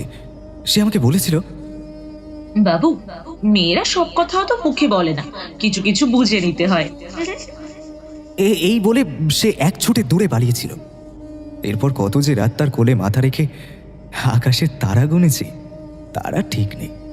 প্রথম চুমুটাও খাওয়া সেই বৃষ্টির দিনে মাঠের রাস্তার ধারে ঝুপসি কলা গাছগুলোর নিচে। কিন্তু সে সুখ বেশি দিন টিকল না। একদিন বিকেলে আমার বন্ধু শিবু এসে বলল, তোর ফুলের বাগানে কিন্তু ভোমরা ঢুকেছে মধু খাওয়ার লোভে। তার কথার কোনো মানেই আমি বুঝতে পারিনি। সেটা সে আমার মুখ দেখেই বুঝেছিল। সে একটু বিরক্ত হয়ে বলেছিল, আর কি, আরে তোর কুসুমকে দেখলাম নরের কাকার ছেলে ফটিকের সঙ্গে বেশ কয়েকদিন হলো ভালো মেলামেশা করতে। আজ তো আবার দেখলাম তারা ভাঙা মন্দিরের দিকে একসাথে যাচ্ছে। তার কথা শুনে আমি আর শিবু তখনই গেলাম সেদিকে। আম কাঁঠালের জঙ্গলের মধ্যে ভাঙা মন্দিরের কাছে যখন পৌঁছালাম, দেখি ফটিক অজগর সাপের মতো দুটো হাত দিয়ে জড়িয়ে ধরে আছে কুসুমের শরীরটাকে, আর সে খুব যত্নে চুম্বন এঁকে দিচ্ছে তার ওই ঠোঁটে। আমাকে দেখে তারা চমকে উঠে সরে দাঁড়ালো। আমি আর এক মুহূর্ত না দাঁড়িয়ে ফিরে এলাম সেখান থেকে। এই ঘটনার কিছুদিন পর আমি কলকাতায় চলে যাই পড়াশোনার জন্য। কিছুদিন পর শিবুর একটা চিঠি পেলাম। কুসুম আর ফটিক বিয়ে করেছে, কিন্তু তাদের বিয়ের বছর ঘুরতে না ঘুরতেই বিষধর সাপের কামড়ে ফটিকের মৃত্যু হয়। এই খবর আমি কলকাতায় থাকতেই পেয়েছিলাম। বাড়ি ফিরে তার সাথে আমার আবার দেখা হয় গ্রামের গাজন উৎসবে, বাবা বুড়ো শিবের ঝাঁপের দিন। বহুবার ভুলতে চাওয়া তবুও না ভুলতে পারা মুখটা আবারও অনেকদিন পর দেখেছিলাম সেদিন। কিন্তু তার চোখে আগের সেই সরল অথচ চঞ্চল দৃষ্টি ছিল না। সেদিন তার চোখে ছিল ক্ষুধার্ত বাঘিনীর তীক্ষ্ণ দৃষ্টি। সেই চোখের ভাষা যেন অন্য কিছুর ইঙ্গিত দেয়। তার অকালে স্বামী পরলোক গমন করার ফলে তার যৌবন যে তার চরিত্রের দোষ ঘটিয়েছে সেটা বুঝলাম। তার সেই হৃদয়ভেদী দৃষ্টি বেশিক্ষণ সইতে না পেরে বাড়ি চলে আসি। এরপর থেকে সে বহুবার নানা রকমভাবে আমার কাছে আসার চেষ্টা করে, সম্পর্ক স্থাপনের চেষ্টা করে, কিন্তু আমার কাছ থেকে সে তিরস্কার ছাড়া আর কিছুই পায়নি। এরপর আমার বিয়ে ঠিক হয় জোনাকির সঙ্গে। আমার বিয়ের পর কুসুম তার অবৈধ সম্পর্ক গড়ার চেষ্টাও বন্ধ করে দেয়। সে হয়তো বুঝতে পেরেছিল তার এই অভিসন্ধি সফল হবে না। এরপর নিরুপদ্রবে কাটল 3-4 মাস। একদিন হঠাৎই এলো আমার জীবনে সেই অভিশপ্ত দিনটা। সেদিন ছিল বাবার এক বন্ধুর ছেলের বিয়ে পাশের গ্রামে, তাই আমাদের বাড়ি সকলেই সেখানে গিয়েছিলেন, এমনকি আমার স্ত্রীও। আমারও যাওয়ার কথা ছিল, কিন্তু আমার শরীরটা একটু খারাপ হয়ে যাওয়ায় আমি আর সেখানে যেতে পারিনি। সারাদিন বিছানায় শুয়ে থাকার পর বিকেলের দিকে নদীর পাড়ে ঘুরতে বেরোলাম। নদীর ধারে গিয়ে বসতে নদীর ঠান্ডা শীতল বাতাসে মনটা সতেজ হয়ে উঠল। আধার যখন নামবে করছে তখন উঠে বাড়ির দিকে পা বাড়ালাম। কিছু দূর আসার পর দেখলাম গ্রামের লোকের বানানো বাঁশকঞ্চির ঘাটটা দিয়ে ধীর পায়ে উঠে আসছে কুসুম। সে এইমাত্র নদীতে ডুব দিয়ে ভিজে শরীরে উঠে আসছে। তার সাদা রঙের ভেজা কাপড়টা আলতো করে বুকের ওপর মেলা রয়েছে, তা দিয়ে কিছুই ঢাকা পড়ে না। এই ঢাকা চাপার মধ্যে দিয়ে তার ওই শরীরকে যেন আরো আকর্ষণীয় করে তুলেছে। তার শরীরের ওই স্পষ্ট ভাঁজ বৃষ্টির জল লেগে দেখাচ্ছে আরো নিষ্ঠুর। তার উলঙ্গ পিঠের মধ্যে তার ভেজা চুলের আস্তরণ লেপ্টে রয়েছে। কোথা থেকে যেন কামিনী ফুলের সুবাস নাকে এসে লাগলো। মনের মধ্যে আসরিক সত্তাটা, ভদ্র সভ্য সত্তাটাকে বিসর্জন দিয়ে ফুটে বেরোতে চাইছে বাইরে। আধো আলো আধো অন্ধকারের মধ্যে দেখলাম তার মুখে লেগে রয়েছে মৃদু কামনার হাসি। সে মাতাল করা পদক্ষেপে আমার দিকে এগিয়ে আসতে লাগলো। আমার মনে হলো সে বুঝি আমায় বশ করেছে। আমি চাইলেও তার মায়া বাঁধন ছিঁড়ে যেতে পারবো না। সে যখন আমার হাত দুয়েকের মধ্যে চলে এসেছে, মাথার ওপর দিয়ে একপাল বুনো পাখি কিচিরমিচির করতে করতে চলে গেল। তাদের ডাকে কি জানি না আমার ঘোরটা কেটে গেল। আমি আর এক মুহূর্ত না দাঁড়িয়ে তাকে পাশ কাটিয়ে বাড়ির দিকে দৌড় লাগালাম। সে আমাকে ওভাবে দৌড়াতে দেখে খিলখিলিয়ে হেসে উঠেছিল। সেই হাসির ভাব আমি ভালোই বুঝেছিলাম। সে বলতে চাইছে, দৌড়ে আর কত দূর পালাবে, ধরা তোমাকে পড়তেই হবে। সেদিনের ঘটনার পর থেকে এক প্রকার বাইরে বেরোনোই ছেড়ে দিয়েছি। এই অবধি বলে শ্রীপতি একটু থামল, কিন্তু তার মুখ দেখে মনে হলো সে আরো কিছু বলতে চায়। আর কিছু বলবে শ্রীপতি? আর একটা ব্যাপার ঠাকুর মশাই, সেবার বিয়ে বাড়ি থেকে ফিরে জোনাকির ব্যবহার অসম্ভব রকমের বদলে যায়। সে যেন হঠাৎ করে অসম্ভব খিটখিটে মেজাজের হয়ে যায়। অতি সাধারণ কথাবার্তা নিয়ে ঝগড়াঝাটি শুরু করে দিত। তাই এক প্রকার বিরক্ত হয়ে এই অতিথিশালার ঘরটা এসে থাকতে শুরু করি। শ্রীপতি থামতে তারানাথ বলল, আচ্ছা শ্রীপতি, তোমার গলায় ওই রুদ্রাক্ষটি কি করে এলো জানতে পারি? আমার বিয়ের কিছুদিন পর আমাদের পুরোহিত মশাই এটি আমাকে দিয়ে বললেন এটি গলায় ধারণ করতে। আর যাই হয়ে যাক না কেন, যেন তেন প্রকারে এটা গলা থেকে যেন না খুলি। হ্যাঁ, সেই থেকেই এটি গলায় ধারণ করে আছি। কতবার ভেবেছি এটা খুলে রাখবো, কিন্তু যতবার ভেবেছি এটা খোলার কথা, পুরোহিত মশাইয়ের আদেশ মনে পড়ে যায়। তুমি যে এখনো নিজের পায়ে দাঁড়িয়ে আছো সেটি একমাত্র ওই রুদ্রাক্ষে জোরে। তোমার পুরোহিত মশাই তোমার বিপদ আগে থেকে আঁচ করে এটি তোমাকে দিয়েছিল। ওনাকে অসংখ্য ধন্যবাদ জানাবে। যাক, সেসব কথা, অনেক রাত হলো, এবার গিয়ে শুয়ে পড়ো তোমরা। আপনি শোবেন না? আজকে রাতটা একটু সজাগ থাকতে হবে। যে কোনো মুহূর্তে কোনো বিপদ ঘটতে পারে এ বাড়িতে। বেশি বাক্য ব্যয় না করে ঘরে এসে শুয়ে পড়লাম। রাতে আর সেরকম কিছুই ঘটল না।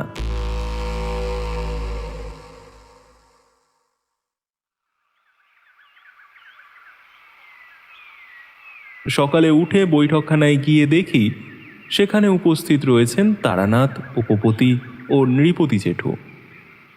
তারানাথ নৃপতি জেঠুকে বলছেন, এই জিনিসগুলি সন্ধ্যার আগে আনিয়ে রাখবে। বিভূতি, আজ একটু বেরোবো। কোথায় যাবেন? বেশি দূর না, এই গ্রামের সীমানার মধ্যেই থাকবো। আপনি এখানকার কিছু জানেন না, একা একা কোথায় ঘুরবেন? তুমি চিন্তা করো না, রামুকে সাথে করে নিয়ে যাচ্ছি।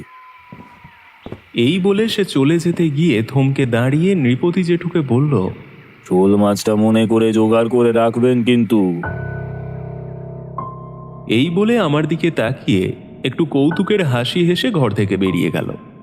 আমি মনে মনে ভাবলাম, শোল মাছ তো একমাত্র মধু সুন্দরী দেবীর সাধনায় লাগে বলে শুনেছিলাম। তাহলে কি তারানাথ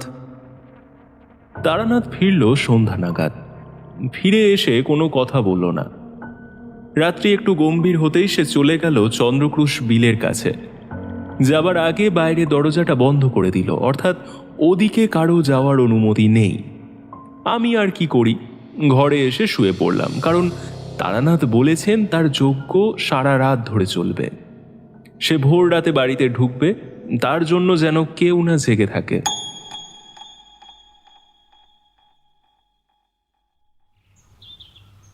পরদিন সকালে উঠে দেখলাম তারানাথ বাড়ির মূল ফটকের সামনে, যেখান থেকে বাইরের পুরোটা দেখা যায়, সেখানে যজ্ঞবেদী প্রস্তুত করছে। আমি তার কাছে গিয়ে বললাম, আজ আবার কি? আজই তার আসার দিন। কার আসার দিন?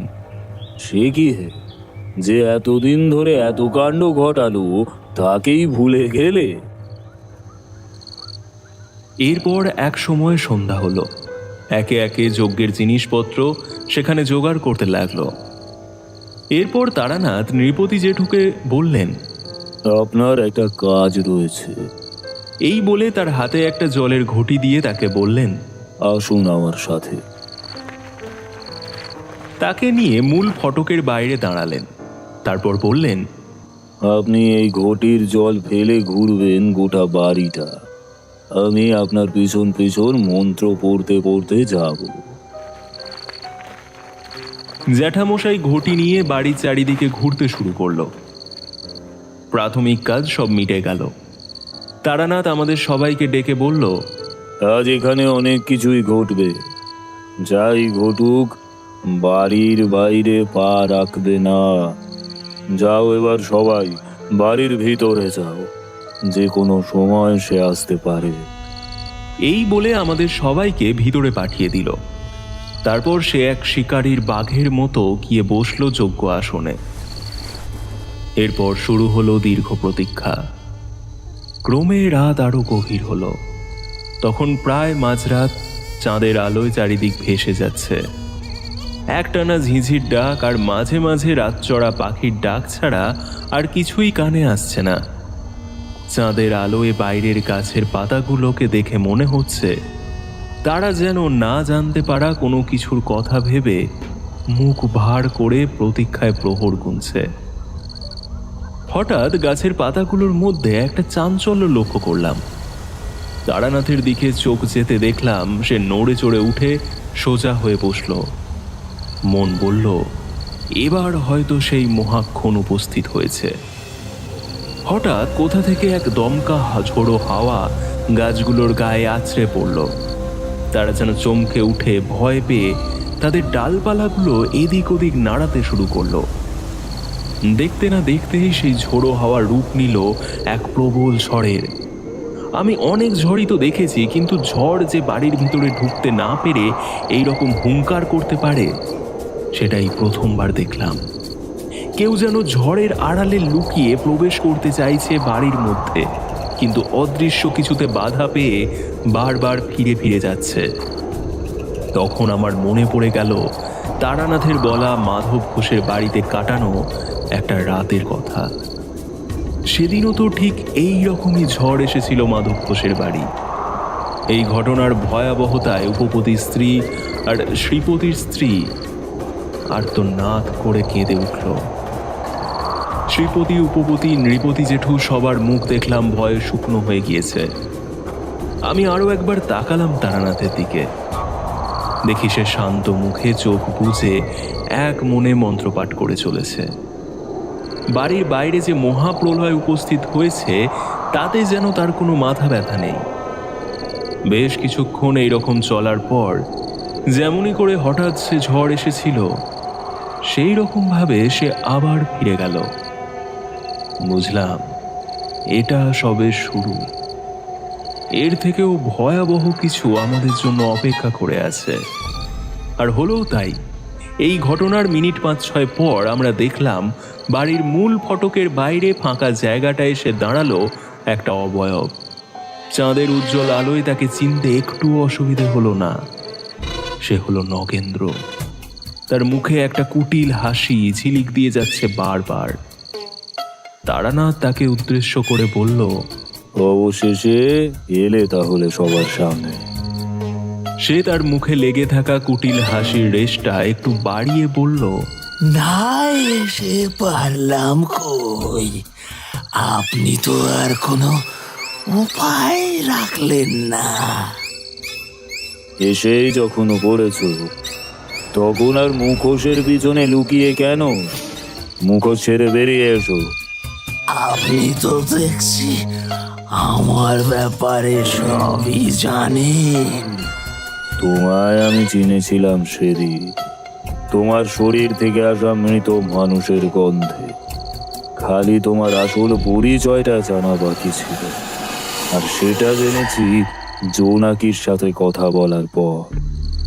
জোনাকি আমাকে জানায় ওদের গ্রামে এইরকম মেয়ে মানুষের মৃত্যু ঘটতো কিছুদিন ছাড়া ছাড়া, আর সেটা হঠাৎ করে বন্ধ হয়ে যায় তার বিয়ের পর। আমার মনে তখনই সন্দেহ জাগে। আমি তাকে জিজ্ঞেস করি, তোমার গ্রামে এমন কেউ আছে যে তোমার ক্ষতি চায়? সে আমাকে জানায় তোমার কথা। তুমি জোনাকিকে বিয়ে করার জন্য তার বাড়িতে বিয়ের সম্বন্ধ পাঠাও, কিন্তু জোনাকির বাবা রাজি হননি। তুমি তাদের বাড়ি গিয়ে জোনাকির বাবাকে হুমকি দিয়ে আসো যে তুমি জোনাকিকে স্বামীর ঘর করতে দেবে না। এই অবধি বলে তারানাথ একটু থামলো, তারপর আবার বলতে শুরু করলো। সেদিন কুসুম বলে মেয়েটিকে তুমি তো পাঠিয়েছিলে শ্রীপতির গলা থেকে ওই রুদ্রাক্ষের মালা খুলে নেবার জন্য, কারণ শ্রীপতির ওপর তোমার কোনো তন্ত্রমন্ত্র কাজ করেনি। একটা কথা কি জানেন তো, যারাই আজ পর্যন্ত আমার ব্যাপারে সব কিছু জেনে ফেলেছে তারা কেউই আর কিন্তু বেঁচে নেই। দেখাই যাক না কার তন্ত্রের দৌড় কত নিতাই গুণীন।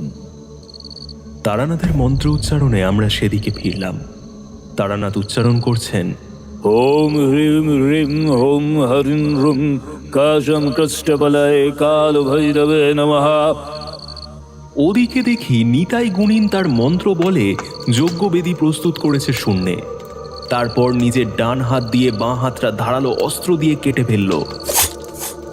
সেই একটা হাত নিয়ে মাটি থেকে কাটা হাতটা তুলে যজ্ঞের আগুনে পোড়াতে শুরু করলো। পোড়ানো হলে কাটা হাতটা শূন্যে বাড়িয়ে দিয়ে অস্পষ্ট মন্ত্র পাঠে কাকে যেন আহ্বান করতে লাগলো। এইভাবে কিছুক্ষণ মন্ত্রপাঠ চলার পর এই নিস্তব্ধ রাত্রির চাঁদের আলোকে আড়াল করে অমাবস্যার রাত্রির থেকেও কালো এক ধোঁয়ার পিণ্ড এসে উপস্থিত হলো নিতাই গুণিনের যজ্ঞস্থানে। ধীরে ধীরে সেই ধোঁয়ার পিণ্ড রূপান্তরিত হলো এক জ্বলন্ত অগ্নিপিণ্ডের ন্যায় উগ্র মূর্তিতে, যার মাথার চুল জটাজুটো, মূর্তি ত্রিনেত্রা, গলায় নরকরটির মালা, দাঁতের কষ বেয়ে গড়িয়ে পড়ছে রক্ত। সেই মূর্তির লালামগ্ন লকলকে জিভ বেরিয়ে আছে সামনের দিকে। মূর্তির এক হাতে কাটারি এবং অপর হাতে নরকঙ্কাল। সেই উগ্র মূর্তি এক বিশাল গর্জন করে উঠে নিতাই গুণিনের কাটা হাতটা তার হাত থেকে কেড়ে নিয়ে ছিঁড়ে ছিঁড়ে পুরোটা খেয়ে নিল। তারপর নিতাই গুণিন তার ডান হাতের তর্জনী তুলে আমাদের বাড়ির দিকে নির্দেশ করলো। তখন সেই ভয়ঙ্করী গর্জন করে এই দিকে ছুটে আসতে লাগলো। সেই ভয়ানক দৃশ্য দেখে উপপতি স্ত্রী কমলা অজ্ঞান হয়ে পড়ে গেল। নৃপতি জেঠু সেই দৃশ্য দেখে ভয়ে বুকে হাত দিয়ে বসে পড়ে ঝরে ঝরে নিঃশ্বাস টানতে লাগলো। উপপতিকে দেখলাম টলমল পায়ে জানালার কাছ থেকে সরে যেতে। আমারও মাথাটা কেমন যেন করে উঠল। একমাত্র শ্রীপতি দেখলাম এক দৃষ্টিতে তাকিয়ে আছে সেই ভয়াল বিভীষিকার দিকে। সেই বিভীষিকা যতই এই বাড়ির দিকে আসছে বুঝলাম আমার চেতনা আরো বেশি করে লোপ পাচ্ছে। আমার সম্পূর্ণ চৈতন্য লোপ পাওয়ার আগে আমার নাকে এসে লাগলো ধূপ আর কস্তুরি মেশানো একটা মিষ্টি সুবাস। আর মনে হলো তারানাথের যজ্ঞস্থানে আগমন হলো এক মহাশক্তি। কেন জানি না আমার অচৈতন্য মস্তিষ্ক আমার মনকে বলল, এবার হয়তো সবকিছুর নিষ্কৃতি ঘটবে।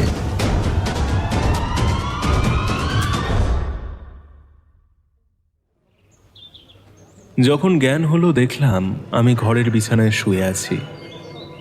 উঠে ঘর থেকে বাইরে এসে দেখলাম বাড়ির মধ্যে কেউ নেই। বাড়ির বাইরে কাদের যেন গলার শব্দ পেলাম। সেখানে গিয়ে দুটো মৃতদেহ আবিষ্কার করলাম। একটা নগেন্দ্রর পচা গলা মৃতদেহ, আরেকটি কাটা হাত দেখে অনুমান করলাম নিতাই গুণিনের। অনুমান করলাম এই জন্য বলছি কারণ যে মৃতদেহটি পড়ে আছে চন্দ্রক্রুশ বিলের পাশে, তার গলার কাছ থেকে নিচের দিকটা থাকলেও তার কিন্তু মুন্ডুটা নেই। কেউ যেন ভীষণ আক্রোশে সেটিকে ধর থেকে ছিঁড়ে নিয়ে গেছে। তারানাথ পরে বলেছিলেন সেটি আর কোনোদিন পাওয়া যাবে না। এই ঘটনার পরদিনে তারানাথ তাদের পুরোহিতকে দেবাদিদেব শিবকে পুনরায় প্রতিষ্ঠান করার প্রক্রিয়া বলে কলকাতায় ফিরে যায়। এরপর একদিন সন্ধ্যায় মটলেনের সেই পুরনো ঘরটিতে বসে এই ঘটনা নিয়ে আলোচনা হচ্ছে। ঠাকুরমশাই, বিভূতির মুখে এই ঘটনা শুনে আমার যে অনেক ঘটনা অজানা রয়ে গেল। আমরা তো প্রায় ধোঁয়াশাতেই থেকে গেলাম। তারানাথ একটা পাসিং শো মুখে পুড়ে সেটা ধরিয়ে একটা টান দিয়ে কিশোরীকে বলল,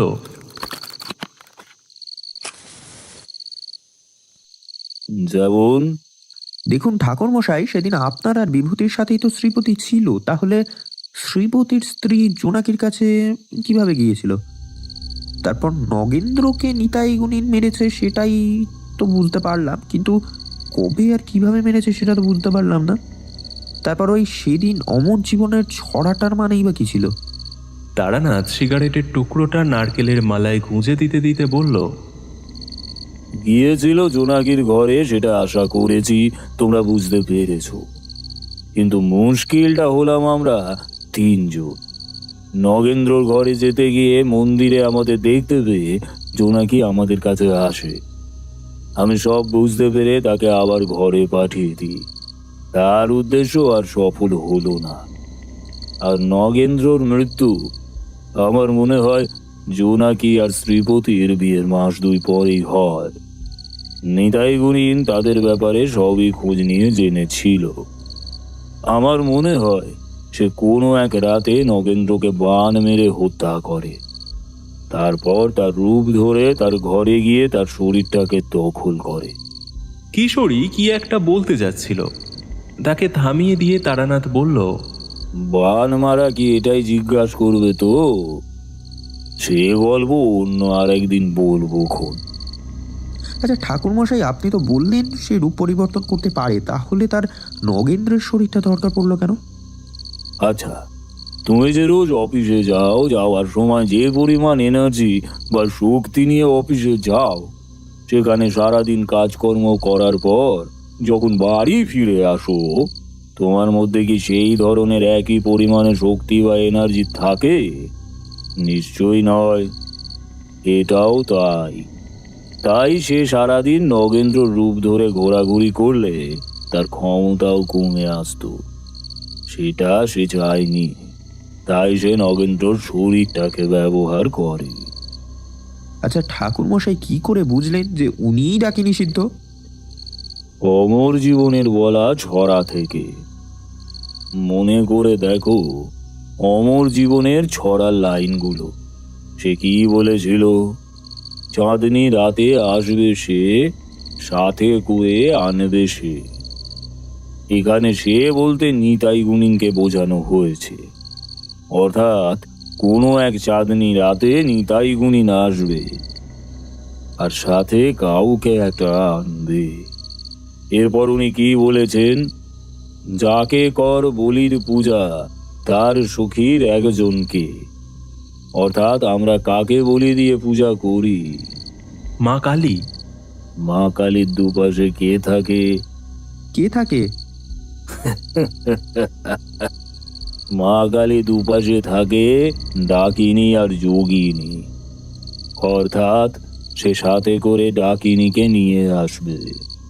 আচ্ছা ঠাকুরমশাই, বিভূতি অচৈতন্য হবার আগে যে শক্তির অনুভব করেছিল, সেটা কি সত্যি না মানে ওর মনের ভুল? তারানাথ একটুক্ষণ চুপ করে থেকে তারপর বলল, সেটি ছিল স্বয়ং কাল ভৈরব। আমরা তার মুখে এই কথা শুনে অবাক ও শ্রীহরিত হয়ে হাঁ করে তার দিকে তাকিয়ে রইলাম। তারানাথ কিন্তু অবিচলিতভাবে বলে যেতে লাগলো, মনে করো অমর জীবনের বলা পরের লাইনটা। হোক না সে যত ভয়ঙ্করী, আছে যেন 11 কোটি। আচ্ছা, তোমরা 33 কোটি দেবতার কথা শুনেছ তো? হ্যাঁ। এই 33 কোটি বলতে 11টা রুদ্র, 12টা আদিত্য, 8টা বসু আর 2 অশ্বিনী কুমার নিয়ে হয় 33 কোটি দেবতা। আচ্ছা বলো তো, আমরা রুদ্র বলতে কাকে বোঝাই? ভগবান শিবকে। কাল ভৈরব হলেন ভগবান শিবের একটা অংশ। ওর জীবনের 11 কোটির কথার অর্থ কাল ভৈরব। আচ্ছা ঠাকুরমশাই, সেদিন ওদের গ্রামের সেই তান্ত্রিককে কে মেরেছিল? সেদিন জমিদার বাড়িতে প্রথম যে এসেছিল, ঝড়ের বেশে ঢুকতে না পেরে গিয়েছিল, সেই মেরেছে। অর্থাৎ বেতাল? এই রকম মৃত্যু সে ছাড়া আর কে দিতে পারে বলো তো? কিন্তু ঠাকুরমশাই, আপনি তো বলেছিলেন যে বেতাল তার কাজে বাধা পেলে ফিরে গিয়ে যে তাকে জাগিয়েছে তাকেই হত্যা করে, কিন্তু এবার কেন সে করলো না? এবারেও করতো, যদি না নিতাই গুণীন অঘোর মন্ত্রে নিজের দেহ বন্ধন করে রাখত। নিতাই গুণীন ডাকিনীর হাতে মারা পড়তো না যদি সে সঠিক সময়ে সুদর্শন মন্ত্রে নিজের দেহ বন্ধনটুকু করে নিত। তাহলে করলো না কেন? করবে কি করে? সে তো তখন মধু সুন্দরী দেবীর মায়ার জালে আবদ্ধ। মধু সুন্দরী দেবী?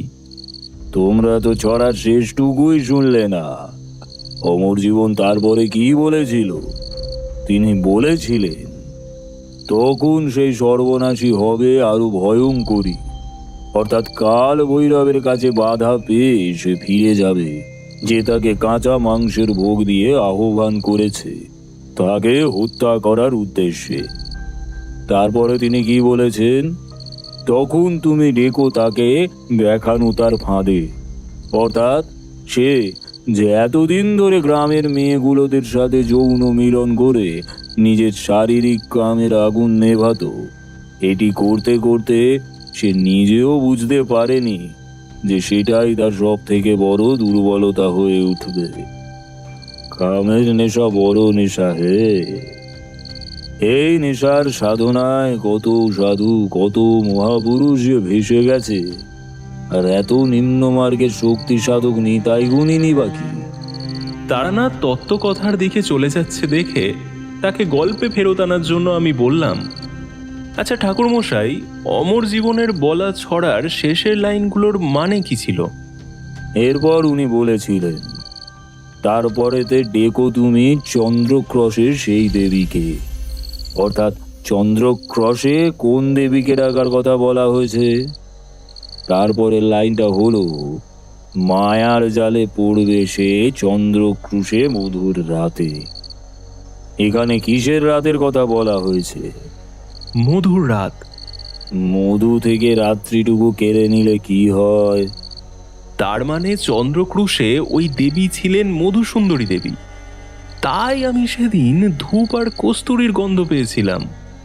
তাহলে বুঝতে পারছো তো কেন সে সুদর্শন মন্ত্রে নিজেকে দেহ বন্ধন করতে পারেনি? যে দেবীর মায়ার বাঁধনে আমি স্বয়ং তারানাথ তান্ত্রিক বরাকর নদীর তীরে শালবনে 3 মাস পাগলের মতো ঘুরে বেরিয়েছি, আর এ তো সামান্য গুণী। এই বলে তারানাথ আমাদের দিকে তাকিয়ে মিটি মিটি হাসতে লাগলো। আমরাও সেদিনের মতো উঠে পড়লাম।